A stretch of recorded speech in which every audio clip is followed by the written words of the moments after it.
Екінші тарау. Өгей әкенің келуі. Алматының құстары таңғы 5 болмай сайрай жөнелді. Құдды бір-бірімен жарысып, «Қарнымыз ашты, шөлдедік, өмір сүргіміз келеді» деп жатқандай, бірінен бірі асыра шулайды. «Менің де қарным ашты», деп оянды Ләйлә. Бәтес таң атпай шапқылап жүр. Бір қолында кешегі шұжық, екінші қолында дәптер, басында бигуди.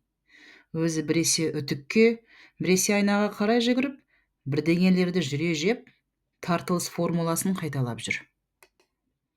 Тартылысың бар болсын. Мені қазір біреу өзіне тартып, құшағына алса ғой. Біреу емес, аман келдім. Қайдасың, сүйіктім, қайда жүрсің? Деп ойлағаны сол еді, өңі қуаң тартып қоя берді. 2 аптаға ғана кетемін деп сессиясында елдің бәрінен бұрын тапсырып тастап еді. Маусымның басында келем деген. Ай енді ғана басталды ғой, келіп қалар. Уайымдай бермеші, Ләйләш, келеді әлі, деп өзін жұбатып қояды. Ай, Ләкөш, тұрсаңшы, шалқаңнан түсіп жатсың ғой, әкеңнің үйінде жатқандай. Ой, кешірші жаным, екеумізге де ортақ ауыр ғой әке деген. Соғыс қой, қараңғы қалғыр соғыс. Жетім қыздың жеңгесі көп, деп күңк етті де, Ләйлә көрпесін бетіне қайта жаба қойды. Институтта оқитын қыздардың 3-тен 2-сі әкесіз, соғыстың зардабы. Содан да болар, студент қыздардың басым көпшілігі Байқадамов басқарған домбырашылар оркестрінде ойнайды. Оны бәрі әкесінде көреді. Өзі де сондай. Мақтағанында, ұрысқанында майдай жағады. Асханаға барған сайын домбырашы қыздарына тоқаш, бәліш тасып жүргені. Тағы да сол баяғы әуеніңе бастың ба? Болды, тұр енді. Ерте тұрғанның бірісі артық демей ме? Мен жұмыртқаны пісіріп, шайды демдеп қойдым. Сенің көйлегіңді де үтіктеп қойдым. Бүгін сынақ екені есіңде ме? Ойпырмай, осындайда дамыл таппайтын адамдар болады екен-ау. Таң атпай жыбырлап жүр. Менің мына мінезіме кім шыдасын? Тіпті көйлегіме дейін үтіктеп дайындап қойыпты. Бәтесім болмаса күнім не болар еді? Деген өзінің ойы қамшы болған Ләйлә. Тұрдым, рахмет саған жаным. Таңғы астарын жүре ішіп, бөлмелерінен шығып, көк халат, жамау шұлық пен әбден тозығы жеткен сүйретпе тәпішке киген кастелян шалық пен күзетшілікті бірге атқаратын Фатиманың қасынан зу етіп өте шықты.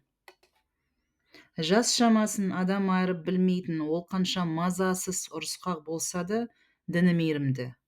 Ақшалған қоңыр шаштарын қоңыр тарақпен қыстырып алып, сөйлейді де жүреді. 8 баласынан түгел айырылған деседі. Үлкендерінен ашаршылықта, кейінгілерінен соғыста айырылған сияқты. Күйеу туралы ешкім ештеңе білмейді. Үнемі ұрттап алып жүреді. Қайтсын, мұндай қасіретті ешкімнің басына бермесін.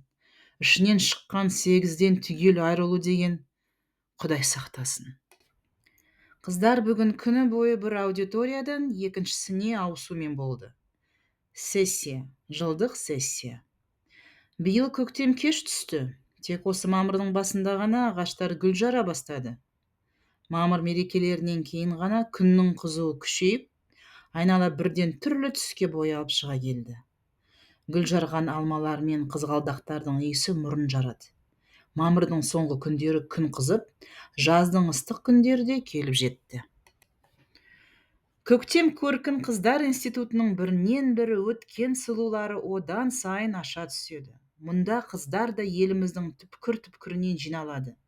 Болашақ сыңарларын да көбіне осы қалада табады. Шалғай ауылдарға кететіндері көп болмайтын, тек өздері сол ауылдардан шыққандары болмаса. Кешке қарай Ләйлә телеграмма алды. Өкей әкесі Ғаббас папасынан келіпті.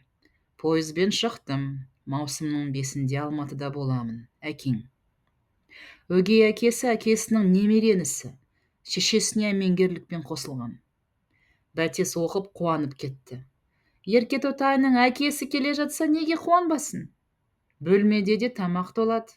Сосын папасымен бірге мейрамханаларға барады, медеуге барады, маталар үйінен алынған базарлықтар. Күнде той, күнде мереке. Ләләнің өгей әкесі Ғаббас Шаймерденов бүкіл солтүстік Қазақстанда соғыстан жараланбай, аман-есен оралған жалғыз еркек. Соғыстан кейін сол өңірде кеңестік биліктің орнығуына адал қызмет етіп келеді. Ата-бабасы орта жүздің би батырлары болған. Ол да өңірдегі ең танымал адамдардың бірі. Өзі қаншалықты ірі болса, ел ішіндегі орны да сондай. Ол бір отырғанда бір қойдың етін жей салатын. Айқайлап сөйлеп, қарқылдап күледі. Мінезі тік, айтқанынан қайтпайды. Әдеби орыс тілін жақсы меңгерген, неміс тілін де жап-жақсы біледі. Одан басқа татар, украин тілдерінде әжептәуір меңгерген. Соғыста ол взвод командиріне дейін өсті. Нағыз жеңімпаз болып оралды. Өмір бойы солай болып қалды да. Тек махаббат отбасы мәселелерінде ғана ақсайтын. Оған мән де берген емес. Ол өзінің немере ағасы Ғабдолмәлік үйленіп, келіншек әкелгелі бері әйел затына қарауды қойған. Бір көргеннен соң жеңгесіне ғашық болды. Әзира оған тек қайын інісі деп қана қарады. Бөтен ой болған да жоқ, болуы да мүмкін де емес еді.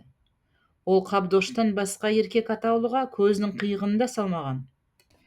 Олар екеуі мұғалімдер дайындайтын курсты қол ұстасып жүріп бітірді. Қабдоштың бүкіл отбасын аралдағы барса келмеске айдап жібергенде де, сонда әкелерін құмға көмгенде де бірге болды. Айдаудың алдында Ғаббас Әзираның Қабдоштан ажырап, өзінің қасында қалуын сұрады. Әзира көнген жоқ, онымен тіпті тілдеспей қойған. Қабдоштан туған 4 бірдей боздағы сонда құм астында қалды. Сонда да Әзира білімді де, білікті, сұлу да сымбатты, қайсар да батыл қалпынан айнаған емес. Соғыс бастала салысымен Ғаббас өзі сұранып майданға аттанды. Әзира бұған мойнын да бұрмайды. Басқа әйел заты туралы ойлаған да емес. Әкесі жоқ, тек анасы ғана боздап, ұлының амандығын тілеп, артында қала берді. Соғыста да жан тәнін берді. Өзі сұранып, талай қауіпті тапсырмаларға шықты. Бірақ ажалы жоқ екен. Ажал оғы да әйел сияқты. Бәрін жайпап келе жатып, мұны көрсе, адасып, басқа жаққа қашты. Ғаббас Берлинге дейін жетіп, елге оралды. Жалғыз оралды, бүкіл өңірден. Қабдош пен Аманжол орыс жерінде мәңгілік мекендерін тапты. Енді міне сол әкесі Алматыға келе жатыр. Олар оны вокзалдан күтіп алып, жолай қуырылған тоқаш жеп, Жетісу қонақ үйіне барады. Мейрамханаға бармайды. Әкесі ондай жерлерге түнде барғанды ұнатпайды. Бір аптадан кейін қыздар Ғаббаспен бірге қала аралады. Әкесі Петропавлға ештеңенің қайта тасығысы келмейді. Айналайын үкімет тұрғанда, бұлардың бәрін қайтар қалаудың не қажеті бар? Оны бәрі елден де табылады. Көк базарда жас, беті әбден күнге күйген өзбек жігіті жаңа піскен құлпынай мен шалғам сатып тұр. Келең, келең, құлпынай алың. Құлпынай ұзынағаштікі, шалғам жергілікті. Аққа көк гүл түскен орамал салған әжей сары шелекке салынған ірімшік сатып тұр. Өзі де жан-жағы жып-жинақы, түп-тұйнақтай. Ала ғой қызым, дәмін көрші, өз қолымнан шыққан ірімшік. Анадай жерде кәр салаттары қойылған үстел. Қуырылған сарымсақ пен жусайдың иісі мүңкіп кетті. Ләйлә келіп қалған сілекейін тартып қояды. Папа, тамызда Алматы апорты піседі. Біреу менің басымдай, иісі қандай десеңші. Қалқам, алмаңды да алмаймын. Басыңмен салыстырма, Құдай сақтасын. Жаман ырым тіпай-тіпай бет аулақ. Папа, шемішке алып шығайықшы. Осында қазір. Қой, анаңның айтқандарын ұмыттың ба? Сендей қыздарға көшеде шемішке шағып жүрген жараспайды. Бөлмеге аламыз ғой, сосын бәтес екеуміз шағамыз. Деп, Ләлә бірден өзгере қалып, бәтесті бүйірінен түртіп қалды. Бәтес те қосыла кетті. иә аға, біз бүгін емтиханға дайындаламыз. Шемішке ойынды реттеуге көмектеседі. Ондай болса алайық. Ойларымды реттеп тазаласа неге алмасқа? Қыздар мәз. Ғаббас та қыздарының көңілін тапқанына риза болып, базардың ортасында тұрып қарқылдап күліп алды. Үстінде сталиндік ақ китель, басына кепкі киіп, калифе шалбарының балағын керзі етікке тыққан ол бүкіл базарды өзіне қаратты.